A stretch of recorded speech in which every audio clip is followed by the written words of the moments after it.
Hi guys, welcome back to the channel. So as promised, this is a Superman ranking. So we're just going to be focusing on the solo Superman films, 7 in total in this ranking. So we're going to get into that today on the video. Okay, so coming in at number 7, and it's Superman 4, The Quest for Peace.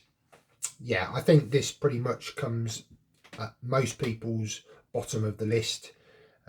This film was, his budget was cut. Apparently half of his budget went to film Masters of the Universe starring Dolph Lundgren. A lot of this was shot in Milton Keynes, which isn't that far away from where I live, probably 60-70 miles away. So I've been there a few times. Not a great film at all.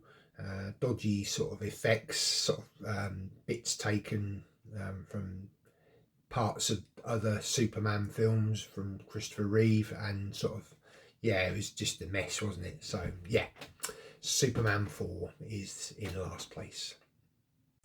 So coming in at number 6 is the new Superman 2025, starring David Coruscant.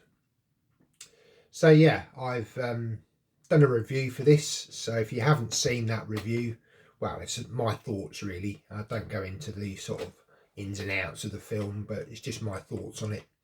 I found this very disappointing, not for my age group, I don't think. I mean, I'm sure that people that do like it, but I feel it's for a younger audience, certainly aimed at a younger audience, or an audience that's more interested in sort of the comical side of things, a very light-hearted sort of take on it.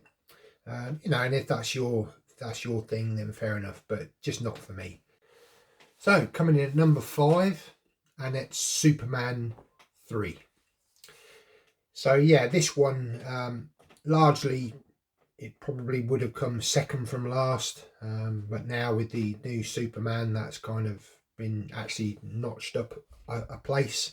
Again, not a great film, a little bit comedic in places, certainly with Richard Pryor in the film, although the part of the film that I do enjoy is when Superman splits, and he splits into the evil Superman and Clark Kent, and those sort of few scenes that we see that happening are absolutely great.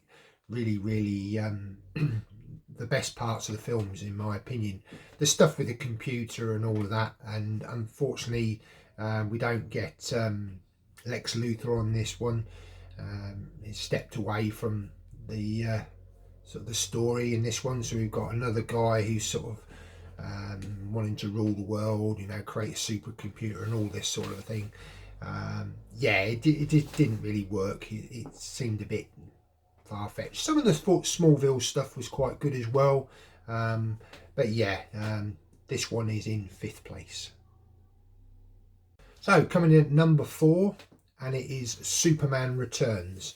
So this time Brandon Routh took the cape, and it was directed by Bryan Singer off the back of the X-Men films, and this wasn't a bad effort. I enjoyed it.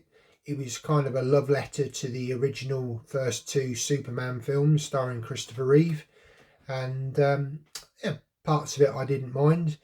It was an okay film, had some good moments in it, but again, not quite to the standard of the top 3.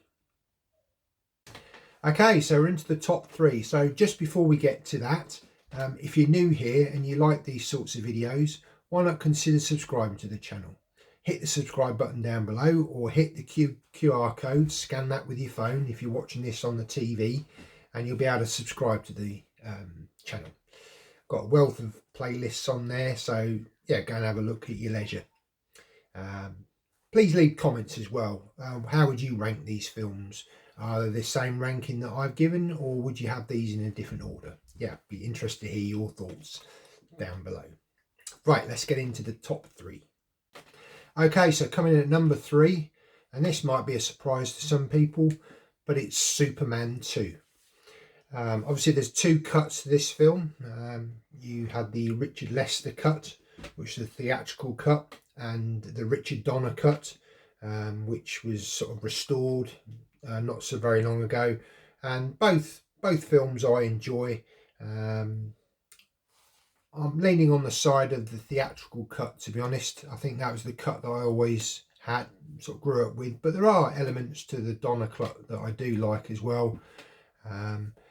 Now, before sort of some other films had come out, this would have been higher in the ranking, but certainly a great film, a great follow-up to the first film, so that's number 3. So coming in at number 2, and it is Man of Steel. So this was the first DC EU film that came from Zack Snyder's vision, and it starred Henry Cavill.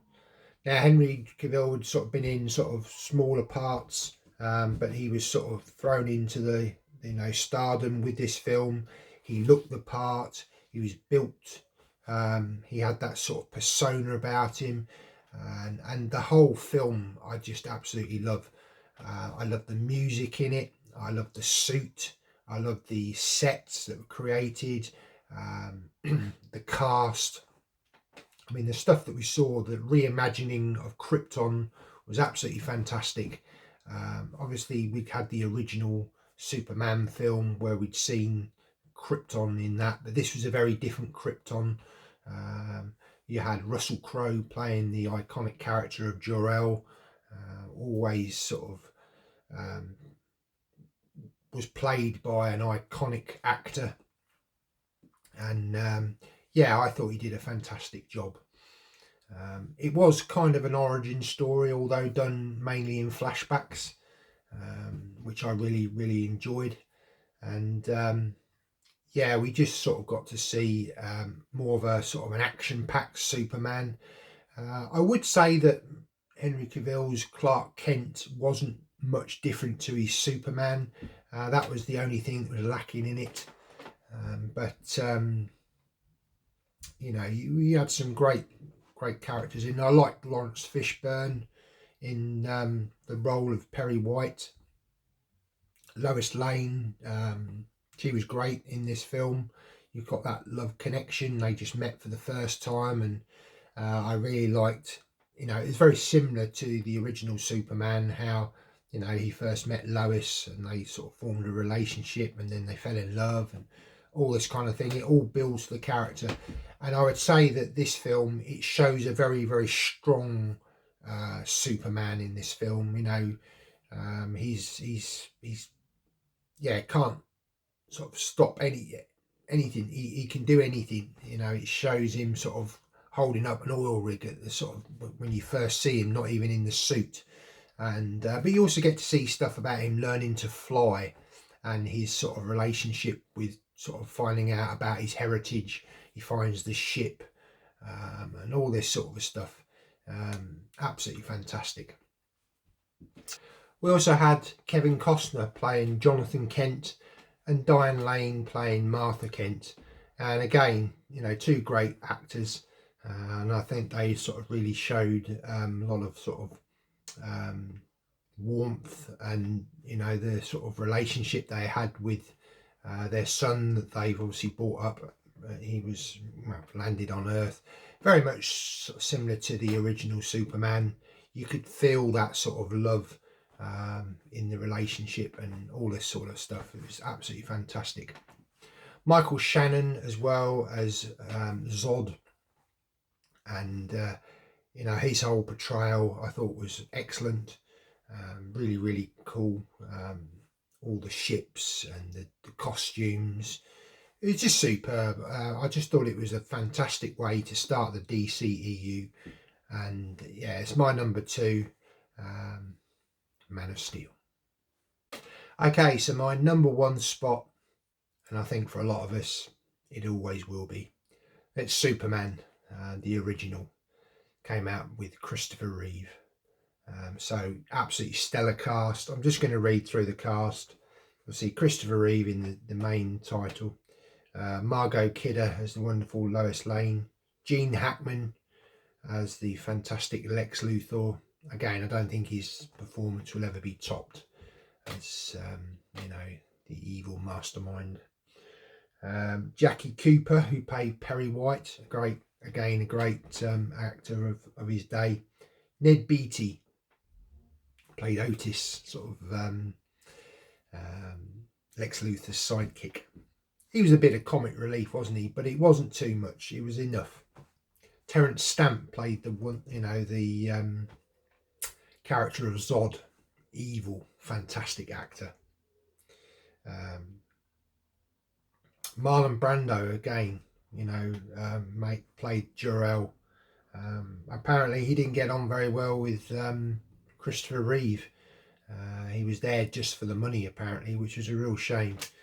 But he still played the part wonderfully. Glenn Ford, who played Jonathan Kent, again, that's such an emotional scene in the film where he has a heart attack and he holds his arm and he falls to the ground, and Clark goes up to him, and it still gets to me now. It's just such an emotional scene that it's just wonderful. Susanna York, who played Lara Jor-El. Again, these actors and actresses now, a lot of them have passed away, but they were wonderful actors and actresses, at the time. And I think just the way this was filmed, it was an origin story. It was the first comic books film story brought to the big screen, and this was done in the 1970s, and this was before special effects, digital effects and all this sort of thing were created. We'd never really seen sort of a man that could fly. Yes, there had been Superman TV series in the past where, I guess he was able to fly, but it was really this film that made you believe, and that was one of the taglines of the film. It made you believe a man could fly. And what an iconic actor to play this role. Such a tragic way that this actor sort of, his life unfolded. His career started with this. It shot him to stardom.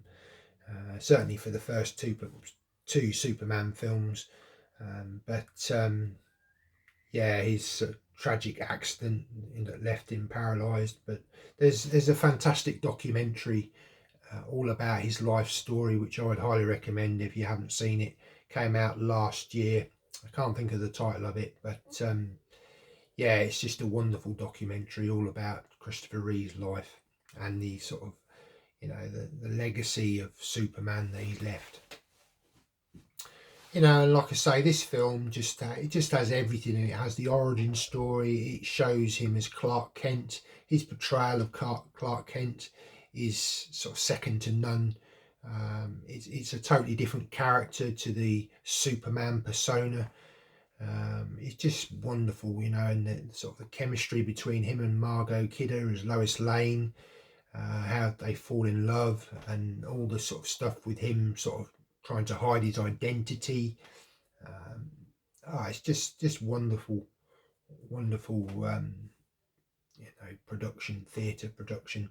Sets were fantastic. The music, the John Williams scores, again, you can never beat that. Whilst I loved Hans Zimmer's Man of Steel, I thought that was fantastic. You still can't beat the original John Williams score. It will never be beaten. And I'm afraid, for me, Superman will always be Christopher Reeve. This Superman film for me is always going to be the best superhero film that's ever been created. I can never see it being topped. Even though for me, Man of Steel came close, it's not quite there. It's still got that extra little bit of magic that was just the whole combination.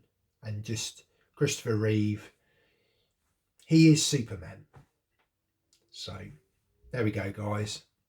That's my ranking.